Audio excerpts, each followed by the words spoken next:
So you were telling about the power of habit, and I think I want to know more about this because I think I saw the Atomic Habit, and then the other book, the Getting Things Done. So the power of habit, it's actually interesting because a lot of people know about Atomic Habit, but this book actually precedes it, and a lot of the ideas that Atomic Habit takes are inspired by that. But it's pretty good. It actually goes through a lot of the same similar things that Atomic Habits talks about with the power of doing things repeatedly and such. And it uses real life case samples, so you get to see how it actually applies in the real world based off of actual people's stories. So that one's pretty. I oftentimes would struggle with staying focused and doing the difficult tasks, doing hard shit and doing it repeatedly because I feel like doing hard shit is how you move up in life, right? So that's what inspired me to get into reading these books with the habits and deep work and such. Make myself. And that makes a lot of sense. There's one thing that if you are able to use some of this strategy, you're going to be more successful, self-help aspect of it. But I feel also there's another component of this thing. I don't know if you experienced. There's some, I guess, immediate satisfaction as well. When you get into this whole flow zone or like some of this thing, the power of habits, like, feel good about that, right? I guess it's not like, oh, I become a millionaire and I'm happy, etc. But there's some, I guess, instant gratification, I would say. Yeah, no, definitely. I feel like it's like rather than creating tangible wins with money or something, it's more like you're creating that win within yourself. And I think that that's that gratifying feeling when you're able to do those things that you typically wouldn't do. You're into this flow. Rich Dad, Poor Dad, also a classic book, telling like there were two. You have to correct me as much as I can remember.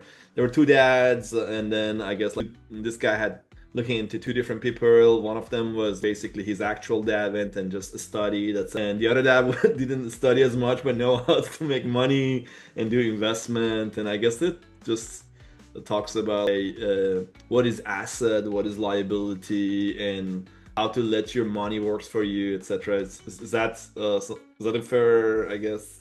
Yeah, definitely. That's pretty much what that book talks about. Why did you get into the? Why did you decide? Oh, I gotta read this, and then what did you learn from it?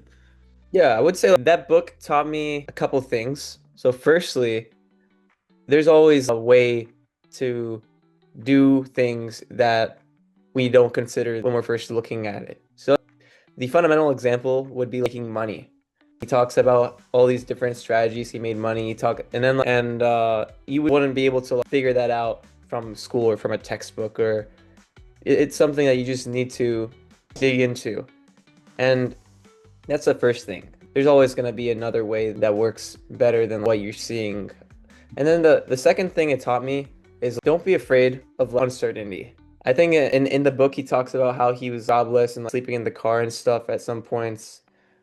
And so even though in today's world it would seem kind of daunting for a college student like myself to have a job or something out of college, as long as you're trying to make shit happen. Yeah, it's like an entrepreneur or something. You're trying to make money, you're trying to build a product or something. I think that would, if you're able to get a win from doing something like that, would pay off significantly compared to working at 9 to 5, which he talks about in the book. So I think it's like, don't be afraid of that uncertainty with entrepreneurship because that's just the nature of it. You don't really, you're building something totally new and you're doing something that isn't a path that's set out for you.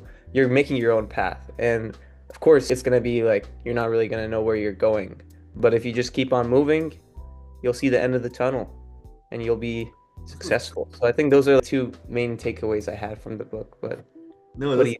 this is great. I think I didn't pay attention to the ladder, and but when you were talking about this uncertainty, I feel like my life myself has been affected a lot mentally by this. I've been one of those people that in my inner thoughts I always wanted to create security for myself, and security is basically sort of opposite of being open to uncertainty. And when you actually maximize the security and I want to make sure everything is good, I want to make sure I have my paycheck, etc., your mind naturally shifts toward this 9 to 5 secure certain things. I feel like there's this, I guess, risk versus the reward ratio here. The more I guess you risk and you would be open to that, the more you can discover, I guess, new things. This is something I'm still struggling myself, and interesting. Like, it's very interesting that you already know this and you find ways to deal. So how do you deal with this? How do you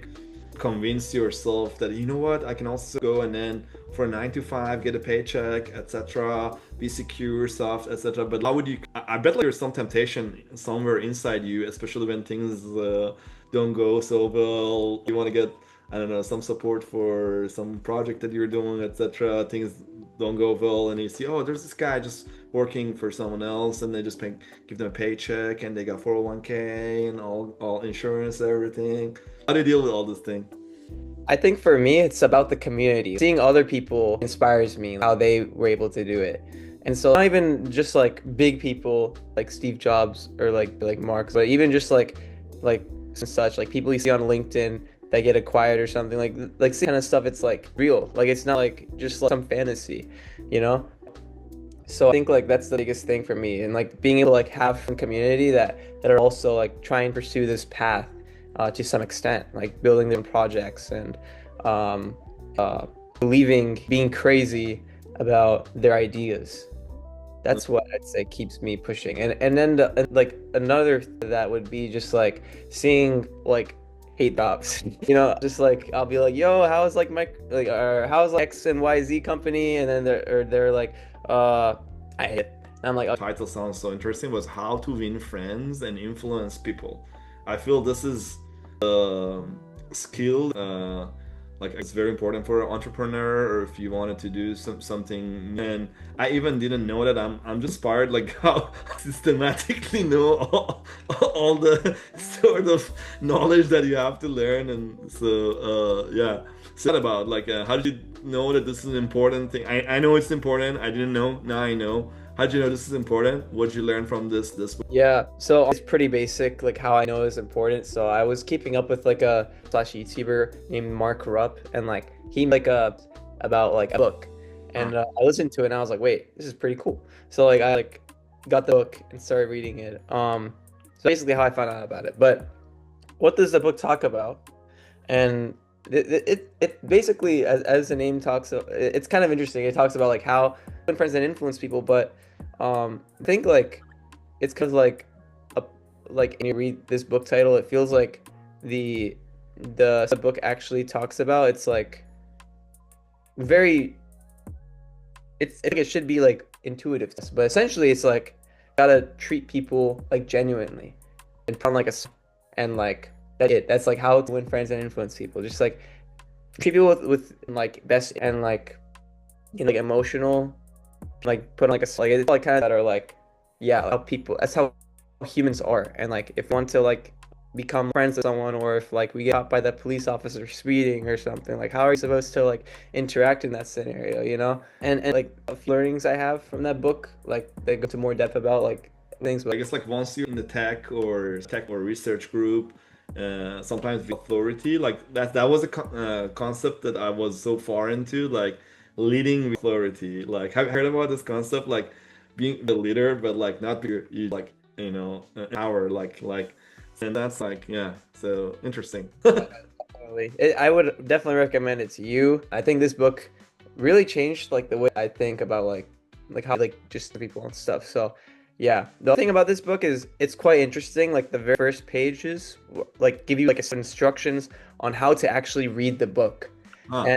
And one of them is like you have to like reread like one every 2 months, which I haven't been doing. I've been kind of bad at that. But I think that is true. Like it's like that I would genuinely like reread. So Okay. I'd like to pick it back up this summer and like reread it. Okay, so now since our conversation is very kind of talking live, and you know, pre-plan things, and maybe sometimes I can actually pre-plan things. So some people like me, I'm actually very lazy in sitting and reading a physical textbook.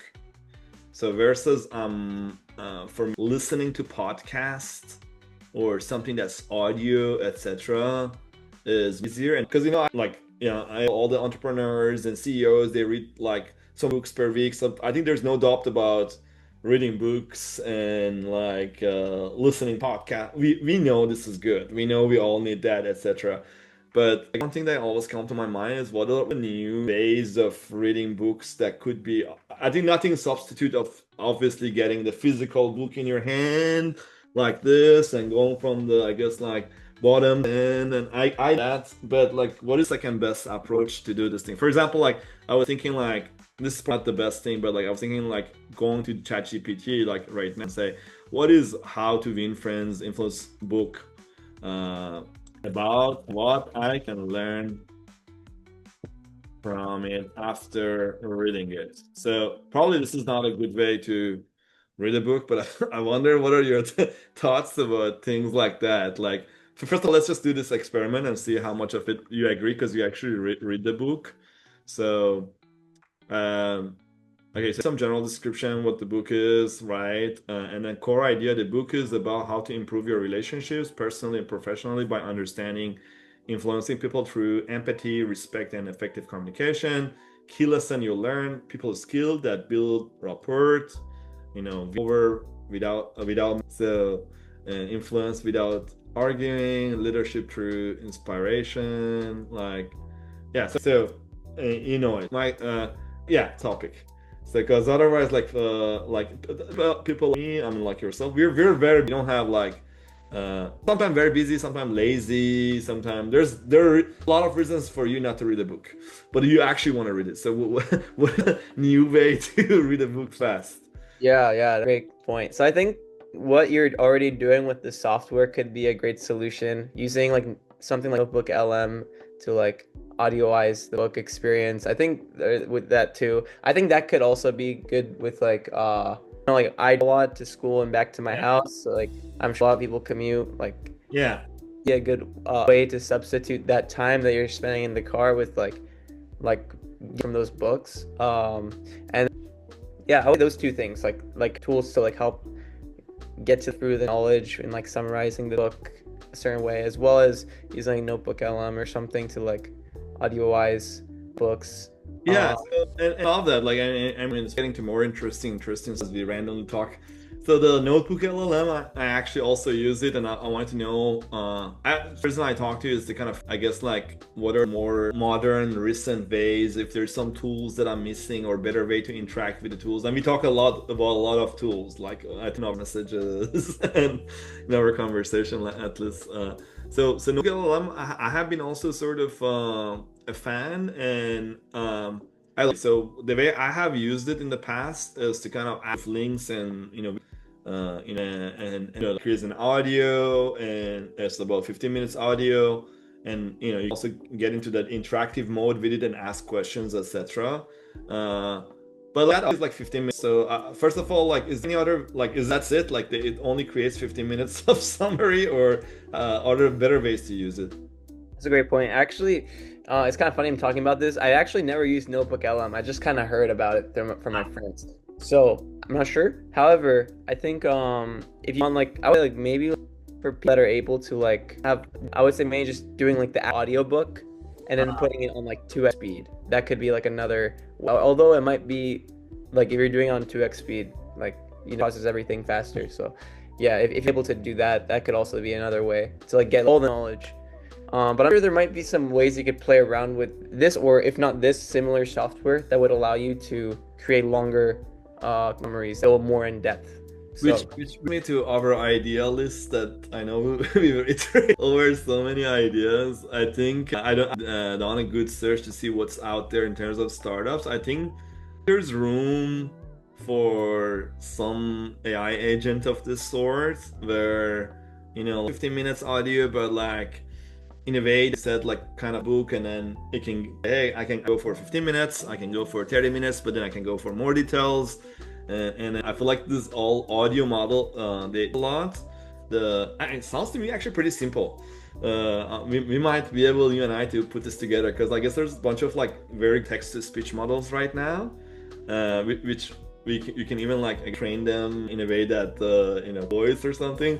That part is the iffy part, like ethically, but like nice, etc. And then there's also this amazing LLM, and I think both of us we were very comfortable with the and I guess like they are in summarizations and etc. And just passing a PDF to it might also not that hard. But I guess like if some actual I guess real startup like this, there has to kind of I guess through all this copyright and things like that. Because I guess the books, what are you doing with that? Or do you have the PDF of these books? And I don't know the copyright law and like if you have these books stored and then you start to kind of summaries and voices, etc. Where would you be legally? That's the thing that I don't know. But apart from that, I feel like there's room definitely for that. Yeah, I definitely agree. I think it would be something pretty doable over like just put something scrappy together Yeah. that could get like the big functionality working in terms of summarizing it to like a length or something like that would be an interesting project to explore. Imagine I be together and then tomorrow I wanted to be like Arman told me this book is great or blah blah blah driving and then I have a little conversation with that app and say hey 30 minutes drive can you customize the 30 minutes audio which I get the most as opposed to this notebook LLM which is beautiful but always give like 12 minute level of details is just so I have worked with it. It gives you a very good general overview, but if you want to really go a little bit in details, like how you went, for example, on the Rich Dad Poor Dad, you went on details on a specific part of it, which I totally missed. Like on the certainty part, that the guy was like sleeping in his car, etc. So the Alchemist by Paulo Coelho, I heard about this book I'm like this is an old book when I was young. We're not talking about how old or young we are, but like for reading this. But so it's like people that say, "Oh, you should read this." Paulo is a philosopher. Blah blah blah. It's crazy to me. How did you get into that? I was like, when I was like, man, what was reading? He's into philosophy. Tell me more about that. How do you choose this and what did you learn from this? Because I didn't read this. Yeah. So I'm not gonna lie, I actually don't think I had the best experience reading it. So I read through like the half of it, and I think the book is themed around like this, and he wants to like meet a girl, and like a girl, and then like sees her again, and then like he's on a mission to try and like find her again because I think he wants to marry her. So like that's what the book is themed around. I liked the first half, and then I did like this half. But I don't think it was like thing I guess. But for some doubt, like I think, um, if I had to like give you one, I would say like it was definitely like trying to find uh like trying to find what you're trying to find in life, and like you'll get there. Like you'll like even if it's not that, you'll find something even more like good or even better, and like yeah, that's the takeaway. But yeah. I see the connection to your other thoughts. The fifth vital, which I actually haven't heard about this. So what's that about? Yeah, so the Fifth Vital is actually pretty interesting. There's this guy, he's a YouTuber, his name is Mike Majlak, and he's the author of this book. He talks about like his with like how he went from like being a hooked on like drugs, like becoming super as like a like he and stuff. So a pretty inspiring book because like when you're reading it, you kind of get like into the of like what it was like for I was like addicted to drugs and such, and so yeah, it's a powerful read, I'd say. Interesting. Is this I wonder like the if I think my query wasn't that good. It was well on ChatGPT. What does okay? So I guess like the takeaways, the plan isn't always visible. I see a common thread between your some of your books and thoughts. It seems to me, even from I see like you give me the same message, some common overlapping message, but I want to make sure I understand. Like I said, you come up to that conclusion from Rich Dad, Poor Dad, some other works on like you're saying, okay, things are very clear. Just keep on doing what you're doing, and eventually, a good thing is going to come out of it. In fact, deep learning solutions and machine learning solutions that make a machine intelligent, they are exactly doing this. My thoughts are inspired by like how optimization algorithms like they are operating, and that's how actually I get into deep learning.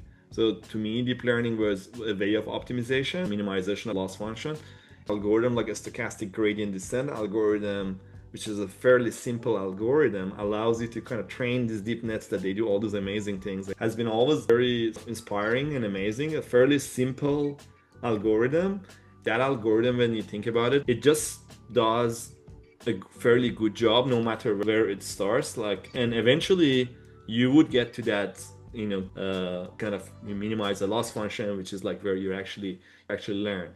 I feel like some of the algorithms, like they still have this notion in them, an artificial intelligent agent or artificial intelligent algorithm, they don't necessarily know what's the best overall when they're being trained. They're actually doing the best thing they can do at that episode, and over the course of time, eventually, no matter where they start, they can actually get to the learn things, which basically is in the human way of explanation. This means that to me, like there's one way that you become successful. There might be like in billions of ways that get you to success. I think the common thread is across, if you look at across all of them, that person was doing what you're saying. Like at the moment they were doing their best, they weren't clear where they're gonna end up, which is very counterintuitive. Do you agree it's very counterintuitive? Yeah, honestly, I feel like it's interesting how correlated things are with like math and like like kind of we function with like these things. It's pretty interesting. I was studying optimization back in my grad school, etc. There were two discussions. One was a global optimization, one was a local optimization. And then global optimization, you would basically assume that there's this genie that has all the information because it sees everything, that it can find the best path for you. And local optimization is actually more similar to how this machine learning algorithm they works. This local optimization, although it sounds like if I would have global information, I could do a better job. You don't actually need all the global information. You can just start with that local information and do optimal. And this is very counterintuitive to human.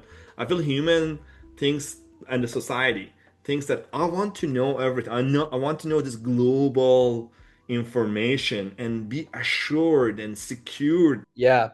Okay, so it's been like several years since I read it, but let's GPT this one, and then it'll back to me. It's funny that it actually knows all these books pretty well. Yeah, it's cool. Which is questionable about copyright issues we were discussing earlier. Like what system has been trained on? Way of the Wolf is a sales and persuasion book written by Jordan Belfort. The infamous Wolf. Oh, this guy, Wolf of the Wall Street. I have actually. Is this the movie? Yeah, that's it. Yeah, the main character in that movie is the person who wrote this book.